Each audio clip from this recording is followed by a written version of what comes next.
Bonjour Muriel, on vous fait courir. Vous avez vu ça? Non, en fait, elle a envie de goûter aux artichauts, c'est pour ça qu'elle se dépêche. Ça me faisait très envie. Merci en tout cas de venir. Donc, vous êtes avocate au barreau de Nantes.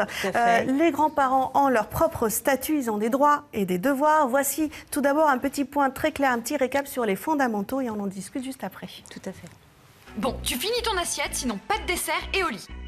C'était mieux les vacances chez papy et mamie. Au moins, je pouvais faire ce que je voulais. Ah, ça c'est sûr. Les grands-parents, c'est souvent plus souple que les parents.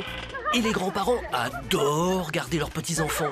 En moyenne 9 heures par semaine et 22 jours par an au moment des vacances scolaires. Mais au fait, est-ce que ça donne des droits d'être grands-parents? En France, papy Michel et mamie Odette ont par exemple un droit de visite et d'hébergement sur leurs petits-enfants. En cas de conflit, ils peuvent même faire valoir ces droits devant les tribunaux. Mais ce n'est pas tout. Le code civil leur donne aussi un droit de correspondance. En gros, papy et mamie peuvent appeler leurs petits-enfants ou même échanger des textos. Enfin, si ceux-ci leur ont expliqué comment faire avant. Mais être grands-parents, ce n'est pas que du plaisir, c'est aussi des responsabilités. Si par exemple leurs petits-enfants deviennent orphelins, ce sont souvent les grands-parents qui deviennent leurs tuteurs légaux. Et en cas de besoin, la justice peut les contraindre à verser une pension alimentaire à leurs petits-enfants. Mais il faut le dire, c'est très rare. Et attention, il arrive que la responsabilité s'inverse. Les petits-enfants peuvent avoir l'obligation de subvenir aux besoins de leurs grands-parents qui se sont tant occupés d'eux. Comme ce gentil chaperon rouge qui apporte régulièrement de quoi manger à sa mère grand. Alors, on a une question de téléspectateur, c'est le principe de cette émission. On va écouter la question de Nathanaël. Bonjour, je m'appelle Nathanaël, je viens de Olonne-sur-Mer et j'avais une question par rapport aux grands-parents. Est-ce que si les grands-parents signent un papier administratif à la place des parents, ça a une valeur légale? Alors, est-ce qu'une signature d'un grand-parent a une valeur légale autant que celle d'un parent? Ça dépend. Alors, a priori, non. Dans la plupart des cas, non, dans la mesure où les grands-parents n'ont pas l'autorité parentale, n'exercent pas l'autorité parentale sur les enfants. Seuls les parents exercent l'autorité parentale à l'égard des enfants. Toutefois, dans certains cas, effectivement, il peut y avoir une délégation de l'autorité parentale, partagée ou totalement, à des tiers qui ne sont pas les parents de l'enfant et notamment les grands-parents. Et à ce moment-là, les grands-parents peuvent signer tous les papiers concernant l'enfant comme le ferait un parent. Mais cette délégation doit passer par un juge. Tout à fait, juge aux affaires familiales. Tout à fait, juge aux affaires familiales. Donc j'ai les passeports ou les cartes d'identité à renouveler pour mes enfants. Je ne peux pas être présent et je dis à ma mère ou mon père de les accompagner. Ça ne marche pas. Non, ça ne marche pas. D'accord, il faut que ça soit acté par le juge. Très bien, merci. On se souvient également au début d'année à Nantes des manifestations de grands-parents. Il y a eu les marches blanches pour justement avoir le droit de visite pour les petits-enfants, souvent quand il y a des conflits internes entre les familles. Ce statut, est-ce qu'il fixe un droit de visite et d'hébergement maintenant, légalement parlant ?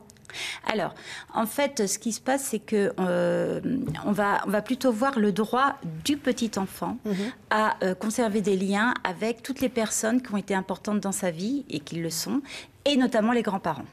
Donc, effectivement, le droit consacre un droit de visite et d'hébergement, un droit de correspondance possible entre le petit enfant et son grand-père ou sa grand-mère, ou les deux, lorsqu'il y a effectivement un empêchement.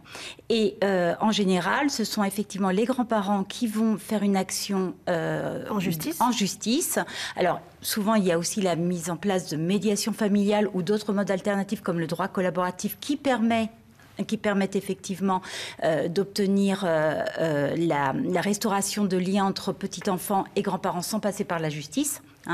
Mais dans les cas où ça n'est pas possible, effectivement, les grands-parents vont saisir le juge aux affaires familiales pour demander un droit d'accueil à l'égard de l'enfant, enfin du petit-enfant.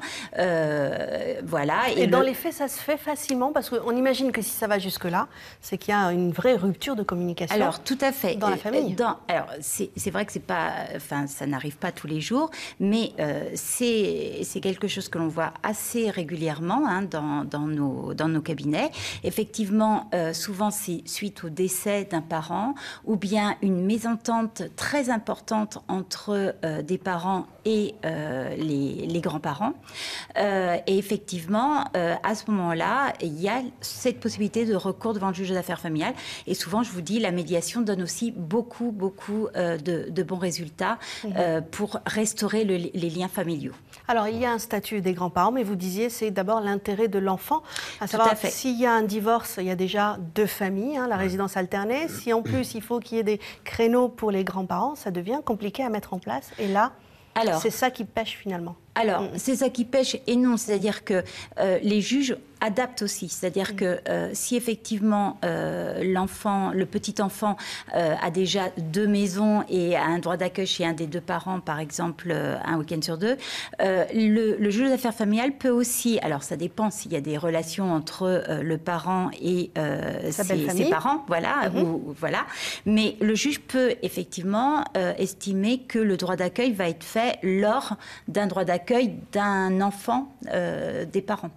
Donc, à ce moment-là, il ne va pas y avoir une multiplication. Oui, il n'y a pas un créneau dédié aux grands-parents. Voilà, mais que lorsqu'il n'y a plus aucune relation, effectivement, le juge va voir surtout l'intérêt du petit enfant. Donc, si l'intérêt du petit enfant, parce que dans le passé, il y avait des liens très très forts avec ses grands-parents, et de maintenir ce lien même si, effectivement, ça multiplie les week-ends et les résidences, eh bien, il le fera, il se mettra vraiment à la place du petit enfant. Par contre, des grands-parents qui s'intéressaient peu parce que c'était la vie, oui, ou qui étaient éloignés géographiquement, qui travaillaient, tout à fait, à leur petit enfant, vont avoir plus de mal dans des cas comme ça à obtenir un droit d'accueil répéter sur leur petit enfant. Oui, ça va peut-être être 1 ou 2 fois par an, mais maximum. Il faut qu'il y ait un lien privilégié et répété dans le temps pour que ça aboutisse à quelque chose de légal, en tout cas, et de statutaire. Tout à fait, et surtout le juge va bien vérifier que ça va ne pas perturber l'enfant. C'est surtout que ça va, au contraire, permettre son équilibre, son épanouissement, et non pas le perturber. Si ça le perturbe trop, il va préférer ne pas mettre de relation, ne pas maintenir la relation entre le petit enfant et le grand-parent. C'est très clair. Merci. En tout cas, vous restez avec nous parce qu'on va continuer à parler des grands-parents. En tout cas, sachez que le barreau de Nantes organise les mercredis du droit et le prochain, c'est le 2 octobre. Et c'est sur la thématique, justement, le droit entre générations. Donc, si vous avez des questions, n'hésitez pas à vous y rendre. C'est gratuit, des consultations gratuites. Édouard. Moi, j'ai juste une petite question. C'est des actions qui prennent combien de temps, en fait, pour, on va dire, les grands-parents ont plus du tout de contact. Est-ce qu'il faut attendre les 18 ans? Est-ce qu'il faut attendre 1 an, 2 ans, ou est-ce que ça va quand même relativement vite? Alors, à partir du moment où on saisit le juge aux affaires familiales d'un dépôt, d'une assignation, un acte en justice, il faut compter au moins 1 an. Avant qu'il y ait une décision. Et c'est pour ça que je vous dis, les modes alternatifs, droit collaboratif, la médiation peuvent permettre justement une réactivité beaucoup plus rapide. Voilà, ça peut aller beaucoup plus vite.